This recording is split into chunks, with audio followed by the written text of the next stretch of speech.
Hello everyone, it's Snady, and today we'll be testing out the Makeup a Murder Burner Phone palette. As you beautiful people know, this is about the products, not the people behind them. Any tiff you may have with them, please cast it away because this is a channel of positive energy. Okay? Thank you. Oh, my sassy little sun kisses, how you doing today? I hope wherever you're at in the world, you're having a marvelous day so far. I myself am doing wonderful, thank you, and I'm super excited to test this out. I've seen this brand quite a few times, but I've never been daring enough to pick one of their products up, and when I saw Trend Mood post this, I knew I had to grab it. The amount of love and positive reinforcement that this brand has is just so infectious. Like, when Trend Mood posted this, there were so many happy comments. I love seeing that. Plus, as a murder mystery fanatic, I love the theme behind this. Like, when you go onto their website, their shop tab says shop all evidence, and then their header says Slayface is experimenting with crime investigation makeup. It's vegan and cruelty free. I just like this brand already. I do remember they came out with, I think, neon pigments that did kind of blow up a little bit, but they have lashes, they have blenders, they have pigments, there's special effects makeup, and then they do have this burner palette, which as of now is sold out. However, one of my friends did order two. I'm buying one off of her, and I would like to do a little bit of a giveaway. I do have a couple giveaways going this month, so make sure you enter both. There really aren't any requirements. The only thing that you have to be is subscribed to this channel, and please stay subscribed, damn it, I love having ya. There's lots of other options that you can do that are not mandatory but do earn you extra points, so feel free to do as many as you want, and this is a worldwide giveaway. Good luck to everyone. Just make sure you're at least 18 or older or have your parents' consent. I'm so excited for this. But back to this little baby. I don't remember how much this was. Oh shit, my little order thing doesn't say how much it was either. Give me a second, let me check my PayPal. Okay, so according to PayPal, with everything, I paid $38.68, which is a lot of money, but you're also getting quite a few shadows and you're supporting an indie brand, so I'm here for all of this. The description says, dragging you back to the early 2000s with a nostalgic vibe of colors ranging from pastels to neutral, the Burner Phone is an untraceable eyeshadow palette she'll need charged right out of the phone case. She arrives practically dead. Basically me coming out of the womb, purse first and hungry for glitter. Oh shit, I do love this description though. They say, beware when looking in the mirror, you're under surveillance. Other than that, there really aren't any reviews that we can take a sneaky peek at, but I did see that this does contain silicone, so if you have a silicone allergy, maybe stay away from this. Otherwise, let's go ahead and take a look at this. A very cute packaging. I did see online that 1018 actually stands for October of 2018, the month and year that this brand was born did. It comes in one of these little boxes. The coloring in the box remind me of like the dye that you get when you're gonna dip eggs for Easter. I kind of like it. It's very calming. Oh my goodness, and then the actual palette is shaped like a phone. That's cute. I love it. Oh shit, I remember having a phone just like this. Look, they've got the headphone jack. They've got the push to remove battery pack. Oh, this does bring back memories. Also very hard to believe that people who were born in the early 2000s are now in college. Oh god, I'm getting old. But let's open this up. I do see that we have a dust protector right here. Let's slide that little daddy out. And here we go. Oh my god, that is cute as shit. I love that. A lot of times when you look at the pictures online, the saturation is turned way the fuck up, but this is actually just as bright and vibrant as it is online. Oh my goodness, look, the little email and the camera button. Oh, I remember when you used to have to push those. Oh, look at that. It's got a little surveillance camera right there and a big ass mirror. I love this. Ooh, it does have a smell though. I'm pretty sure that's the glue. That's not pleasant. It smells like spray paint directly to the schnoz. I'm gonna hold it in front of my fan. It is not uncommon. I've paid over $100 for palettes that smelled much worse. Get away, you little glue smells. Okay, well, I'll just leave this open for a while we do swatches, but also take a look at the little imprints on there. They give all the numbers. I love how attentive to detail this palette is. Like, every little nook and cranny has something on it, and it just brings back so many memories. Like, cool packaging like this is so indie, and I just get so moist and sopping over it. So I am extra excited to swatch and do a look with this bitch. You guys know the song. Are you ready?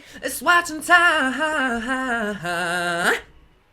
And here we have the first 3 rows swatched. I'm gonna climb out on a long ass limb here and assume that these probably need something sticky like a primer to stick to, because just on the bare skin, honestly, they don't look the best. I think on camera they might look good, but they're very splotchy, and I actually had to kind of double up on some of the swatches just to get them to show up. Like this green I can see through, this blue down here almost didn't even want to show up, as well as this purple, this orange, pretty much all of the mattes they didn't want to lay down, but that's fine. They might need a primer. Swatches really don't mean shit. This is just a visual visual so that you can actually see the color on skin. The shimmers do seem pretty good, a little bit on the chunky monkey side though, but I'm really hoping that on the eye, these perform a lot better than how they swatch. So let's move on. And here we have the last row, and the shimmers once again are very, very pretty, but the mattes really aren't doing it for me. I actually think the problem might be that they're so compacted into the pan so that they can achieve that really cool imprint that I'm just not able to pick up enough of the mattes to get a good swatch. So hopefully the sharpness of the bristles will kind of dig into them and kind of break it up a little, because just from the swatches, this palette doesn't seem very good, but swatches lie like a dog. So I still have complete confidence in this palette. I'm gonna go ahead and put on my base face. I'll be back in a sec and we can start a look. All right, we're back. My foundation shade looks like a moldy ball sack. Cool. But I did go ahead and prime my eyes with my favorite Gerard Cosmetics Clean Canvas. And there are so many fucking shades in here. I'm probably not gonna be able to use all of them, but I will at least do 2 separate eye looks. And typically in order to get the most space, I'll do like a cut crease. I don't do anything wild on this channel. I do aspire to be like Nikki Tutorials, but she is queen and I'm only a queen. Anyways, let's first start off by highlighting this brow with some TBH, and it does pick up much better than it picked up on my finger, so that's hopeful. Let's take that and press it right under there. We love a 90s brow highlight. So even with the brush, they aren't the most pigmented things in the world, but I don't necessarily think that they're not pigmented. I think they're just compacted so fucking tightly. Then why don't we do cut creases with contrasting colors? So let's dip in with a new fluffy brush into NVM, and see, I lightly dipped into this and there's loads on there. So I think they're really good. They're just not the best for swatching. See, like that looks great, and honestly, it just blended itself the fuck out. That is very, very nice. I'm gonna take this upwards and blend it up towards the brow. We'll go in with a third and final little dip here. And there we go. Very, very pretty. I love that. Next, I'm gonna dip into this slightly deeper salmon, IKR. I love the shade names. Anyways, I'm taking this and pressing it right into the crease line. Those two colors together are so pretty. That's like a beautiful sunset. Either that or when I spelled sherbet on my white pants that one time. I don't know, but I love that color. And once again, the moment you put it on your eyes, it's basically already blended itself out. You just have to look at the shadow and it'll appear on your face. It's just that good, damn it. And then just to deepen up that crease line, hopefully this doesn't fuck it up. Oh, I don't know. Do I want to take this one or that one? I guess just for titty pinches and giggles, let's go into Thanks. And I'm gonna cram this right above the eyeball itself in a little C shape. God, that goes with those pinks so nicely. It actually turns into like a bright orange. That's interesting. That just like completely transformed this look. How fun. But if you're expecting it to actually stay true to that color, it's not going to. It's gonna blend with the other shades and create something new entirely. Still a very pretty color, but daddy did want it to be a little bit deeper. So let's then dip into OMG, and we are going to very sparingly take this right on the crease line again. And that's probably as good as I'll get it. It's starting to look very, very muddy. Sometimes eyeshadows don't really stay true to their color. They just kind of blend around, and so you have to really limit the amount that you use, and I think this palette might kind of be like that, which is unfortunate because we have a lot that we could combine here. But there's that. Let me quick cut this. Then I think let's dip into OMW, the text you send someone when you haven't even showered yet and you might still cancel on them. Anyways, I'm gonna start with this right on the inner corner and work it towards the middle. Ooh, that does not like going over concealer. That turns nasty. Let me try a different brush. No, that is just awful. And once you kind of pack it on with your finger, it does retain the color, but also it's very, very powdery, extremely pilly, just kind of all around not good. Oh god, and the fallout is terrible, but I'm actually not super surprised at the quality of it. Blues are very difficult to make, but that really was bad. Let me try this blue right next to it. No, that's kind of the same deal. Why don't I take a damp brush and dip into FR,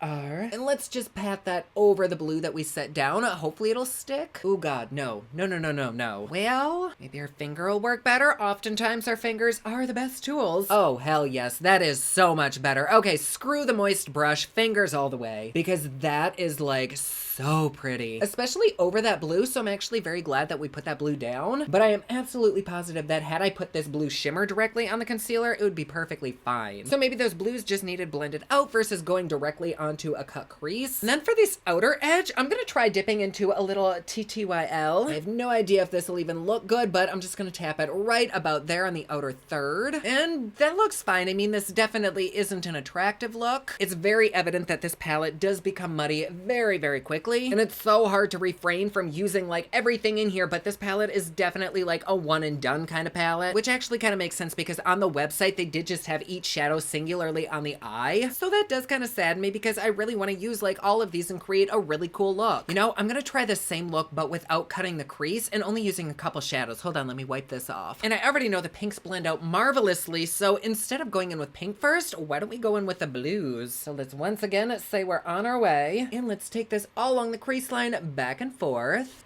Ooh, oh my. Let's go in with a little bit more of that. Let's try shut the fuck up instead. That one's actually a little bit better. The last brush was scratchy as hell. Let's try this one. Okay, so the blues might be the throwaway of this palette. I'm not quite sure. They aren't like terrible, but they certainly aren't like the stars of this. Like I would hang up on these blues. But let me build it up with a third little dip here. Like when it's built up, it's pretty, but it's just okay. I really think those pinky corals were so much better. And I already tried the blue, so why the fuck don't we try the pink? Just gonna take a little bit of that on my phalange and let's sweep it from the inner eye to about halfway out. Ooh, that shimmer is so pretty. But also pink and blue do usually go together and they typically create purple, but with these, they don't really match that well. Once the pink is next to it, the blue kind of turns like gray and ashy. And like I've done a lot of pink and blue looks, so it's not like I'm crazy for thinking they go together, but that doesn't look good together. I think separately they're fine, but it kind of reiterates the fact that this is a one and done palette. And it's not the most user-friendly palette because colors that I would normally combine might turn into a little bit of a sludgy look with this palette. However, if you are like a one or two and done kind of person, I do think you would really like this palette. Because you could totally do an everyday nudish look with any of these three, and you could lasso that basic look and turn it into a glam look by adding a little bit of TTYL. So you really do have a lot of options, but I just don't recommend blending them together because it's not gonna look good. But to just finish this eye off, I'm gonna take a little bit of FR and tap it from the center outwards. See, but just by adding that little bit, I do think that helped this look a lot. Now I look like cotton candy or a Slurpee. You know what this eye looks like? It looks like the Sweet Tart packaging. Like those sprees. Oh my god, the chewy ones are my favorite. Either way, eat me, drink me, whatever you want, honey. I'm yours. No, but I'm not trying to shit on this palette. I do think it's workable, and for the most part, it's good quality, minus those blues. Anyways, for the other side, we always do purple eyes on this channel, so today, I think I want to do a green eye. I may actually end up doing the purple on the bottom lash. If it looks like shit, don't judge. I just want to be able to use it. But let's dip into Ellie. We'll take this bad boy right on the crease line and blend it back and forth. And with this green, I did make sure to try to pick up quite a bit of it, but really not a whole lot is showing up. Let's really go in there, and I'm not going to tap my brush off as much. And here we go. Oh, there we go. A little bit better. Yeah, that's actually very pretty. It's super duper subtle though, but I don't really mind that because it gives you the opportunity to go very minimal or really build it up, and these build up great. At least with the green and those pinks. With those blues, I kept building it up and nothing was happening, but I think that is really pretty. I feel like Poison Ivy, but Poison 80. And I'm gonna take this on the inner and the outer corner and try to do a halo eye with this one shadow. We'll see if that works. And let's try WTF right on the finger and tap that right on the center of the eye right there. Ooh, that is so pretty. You know what? I'm actually gonna take it all over the lid. Fuck it. But those two go together so fucking nicely. I love that. Like this kind of look off of YouTube is what I would actually wear. It's very simple but pretty. All right, we're gonna flip this shit over, spank it, and wait, no, this isn't right. We're gonna turn around and work on this eye. I think I'm gonna start off with HMU, and we'll take that right on the lower lash, and I'm gonna start right next to the lashes and work it down a little bit. That's pretty. Once again, extremely subtle, almost to the point that you can't quite tell it's there. So let's just keep building this up. But then I'm gonna deepen this up with some LMK. LMK in the comments below. If you tried this brand, what did you get? Also, please let me know what colors in this you would probably gravitate most towards. I think my personal favorites are still those two salmon shades. They're just divine. Ooh, but those two purples go together very, very well. That is pretty. They're both extremely subtle, and honestly, they're kind of on the pilly side, which is very weird. And now for the other side, I think I want a little bit of LMAO on the inner corner, so let's take that and try it. This yellow actually has some decent pigment to it, although this does kind of want to turn into a mustard. Let's see if I can kind of build it up and retain some of that yellow. Kind of, a little bit. I don't know, like I'm not mad that it kind of transformed a little bit because it goes with that green beautifully. Maybe a little bit of the green mixed with the yellow. I'm not sure. And I think before I go any further, I want to line my waterline with some yellow liner. This is by ColourPop and Rabutete Christie. I love her. Then I'm going to go over that and lighten it up a little bit with some extra frosting. God, I love their gel liners. If you haven't gotten one, grab one. They're cheap. And let's take a little bit of that green right on the lower lash. And then just to bring everything together, I'm going to place a little bit of that yellow over that shimmer. Just a tiny bit. And then on this side, I'm going to finish up with some of ColourPop's Piggy Bank mixed with Prance. And then to line this side, I'm going to go in with Hank and Henry's Blickety Blue. Huang. Oh my God, this got in my eye. Ah, it's turning my eyeball blue.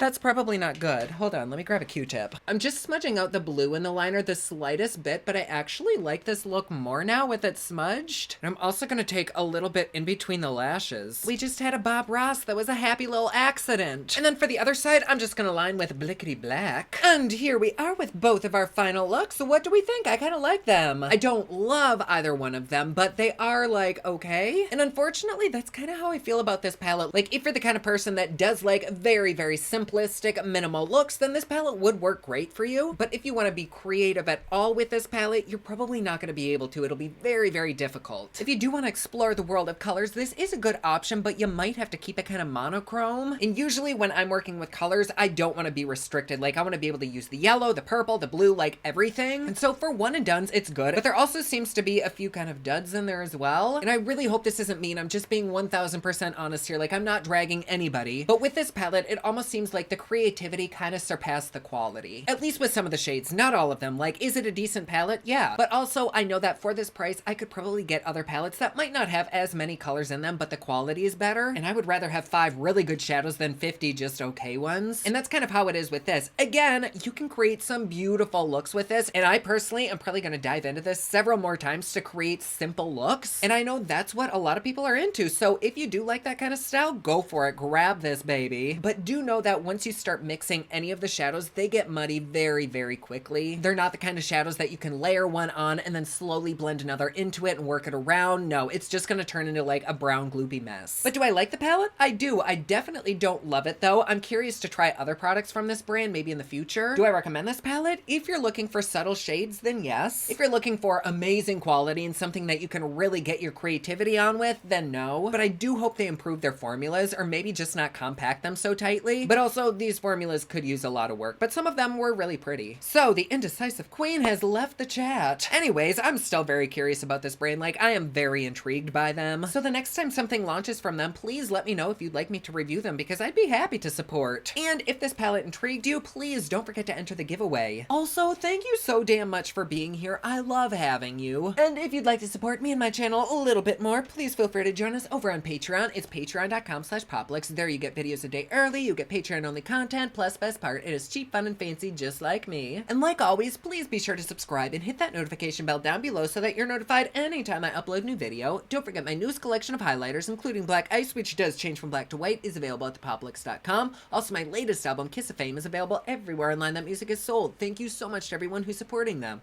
Comment down below, let me know what you thought of this video. Don't forget to like and subscribe. You can follow me on Snapchat, Instagram, and Twitter at OfficialNady, and you can follow me online at thepoplux.com. Thank you so much for watching. I love you all, and I will see you again soon. Bye!